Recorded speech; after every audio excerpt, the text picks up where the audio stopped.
Good morning. I'm Steve Lindauer. Welcome to another Scuttlebutt adventure here this morning. I'm joined here today by Speedy LeFevre, Kenneth Speedy LeFevre. I want to introduce him to our viewing audience today. Speedy is our new VSO. I would be remiss if I didn't at least give kudos and deep respect to our previous VSO, Susan Bramlett. Susan has retired and moving on to other things in her life. She did an excellent job for us the last few years. And Speedy, we've got some big shoes to fill, but I'm going to introduce you. Tell me a little bit about yourself, where you're from, where you're. I mean, Speedy's a very unusual name. So let's start with that. How in the heck do you come up with Speedy? Yeah, a lot of people give me grief for it, but it is a legal name. When I got married, my wife and I were very attached to our names, not willing to give them up. So I took her maiden name, which is Speedy. She took my given name or family name, which is Lefever. It's combined. It's Speedy Lefever.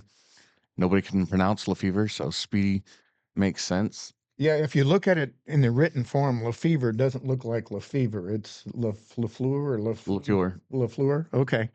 So I'm not much into French, but other than French fries, Uh, things like that, yeah, which obviously, but so that's very, and I guess the good thing about that, it's very easy to remember who and what a cool name for Speedy. Speedy's easy to they see remember. the So face and they make that connection. They just kind of chuckle and laugh, I and got it you. Yep. sticks. Yep. Absolutely. So tell me a little bit about yourself. You are a veteran, Yes, sir. U.S. Marine veteran, I'm proud to say. Yes, So sir. you and I met a few months back, I guess about 6 months ago at CAP, right? Mhm. We'll talk about that here in just a little bit.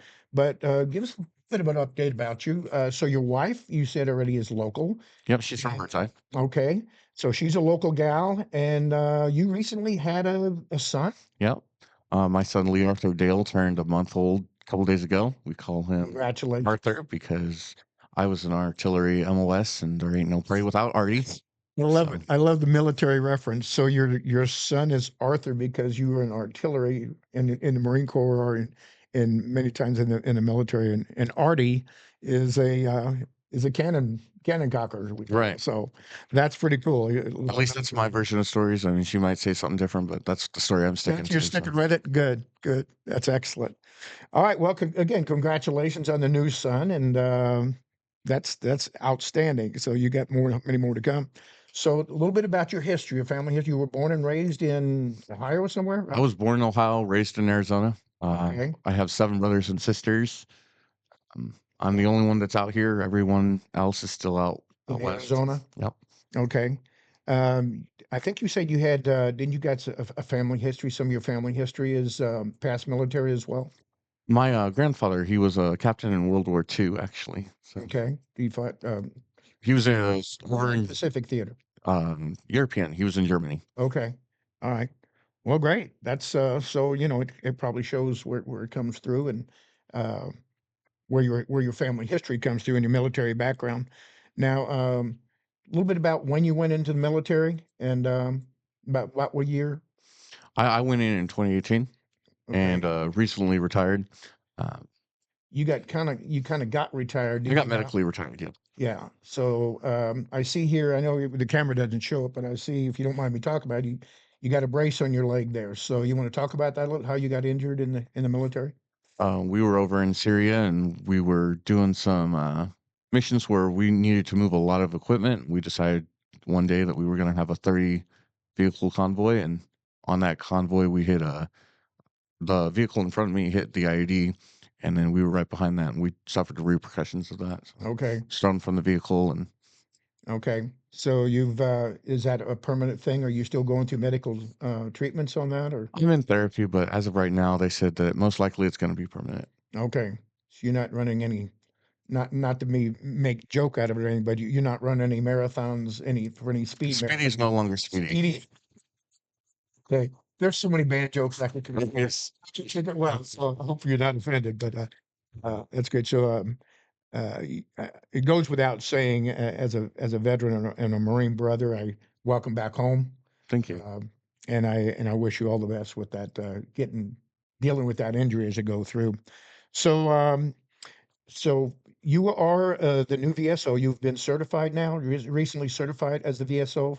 the veteran service I've been officer? recognized by the county as the VSO, but I'm still working on my DAV and American Legion certifications. Okay, so you that's kind of ongoing.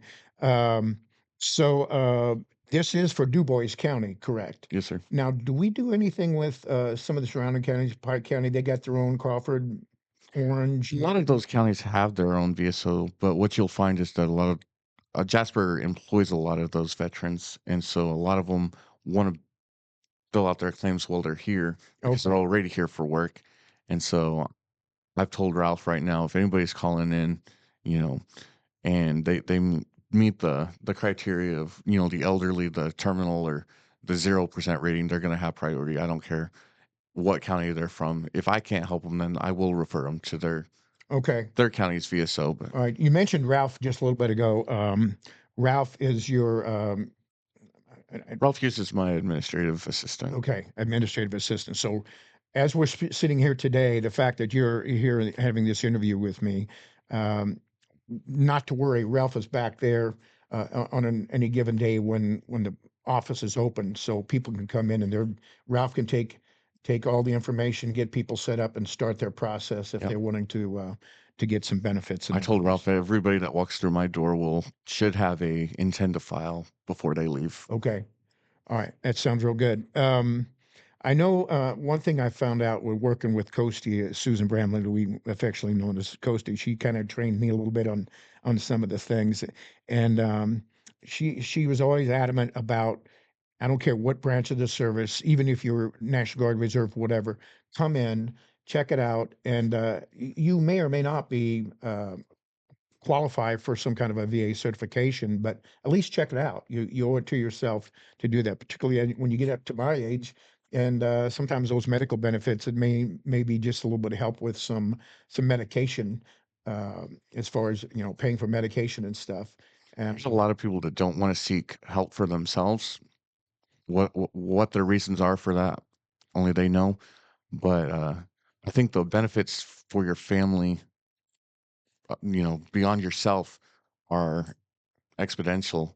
I mean, if you have any type of service-connected disability, your children can reap benefits of that in correct, Indiana. Your spouse can take benefits, and that's who we served for first is our wife and our children and right. our communities. And so Yeah, I know my family, my mother, she's gone now, but some years back, she definitely benefited from my dad, who was in World War II, and not having a real high income during her later years, she was able to qualify for some benefits that were just I can't imagine had we not had those benefits. So for those of you in the viewing audience, I might say, look into it. If you're not sure, come in and check it out. These guys can help you at least look at it a little bit. And another thing, it takes time. Don't expect to come in and do it in one day.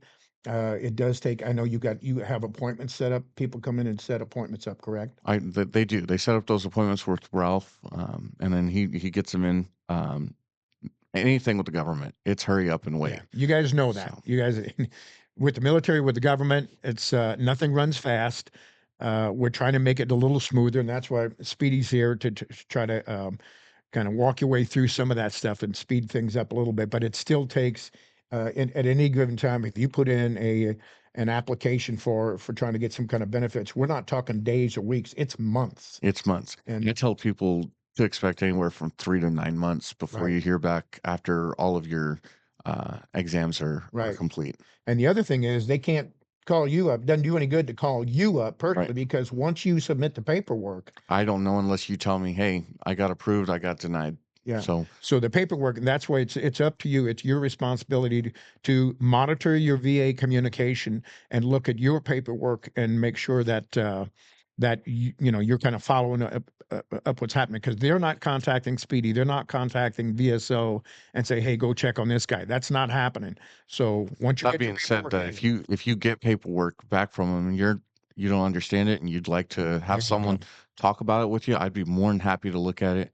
If the results aren't what you're looking for, we can file for some added benefits or some changes there. So That's a good point. You know, most of us we don't deal with this stuff on a daily basis. You know how this stuff, the military and is full of acronyms. VA, same thing, full of acronyms. What the heck does this mean? What's that mean? What's that mean? So sometimes it needs interpretation. So that's where you and Ralph can come up there, and if you don't know what your paperwork is really supposed to say or what it means with all the verbiage and all the garbage in there, come in there. I use a French word just for you. thank you. Yeah, Thank you. sure. Just bring in there, and maybe you can help interpret that. Am I Oh, absolutely. Yeah. okay? Ralph Ralph was with Susan. He's been around this for many years. He's great. If I can't answer it, then I'll definitely be relying on Ralph for that. You know, we're really lucky. We're blessed in this community, in this county, to have you and Susan previously and Ralph. There's a lot of counties don't get this kind of activity, and they don't get that kind of support. We're very lucky in Southern Indiana, particularly Dubois County. We have a lot of community support, and We do, and I think that's in large part though due to we have a very high density of veterans in this yeah, county. yeah, there really is. I know I've cited this stat before. Uh, Dubois County, at least Southern Indiana, per capita, has got more veterans than any place in the state. And sometimes we don't always show up, but we're out there. So with that, listen, I want to wrap this up a little bit. Welcome you again to the area. Thank you for stepping up and taking on this role. You're very much needed, and welcome to the area. And I know you live here, but welcome to your new role, and thank you for stepping up and taking that. Thank you. Thanks for having My me. pleasure, sir. Semper Fi. Semper Fi, brother.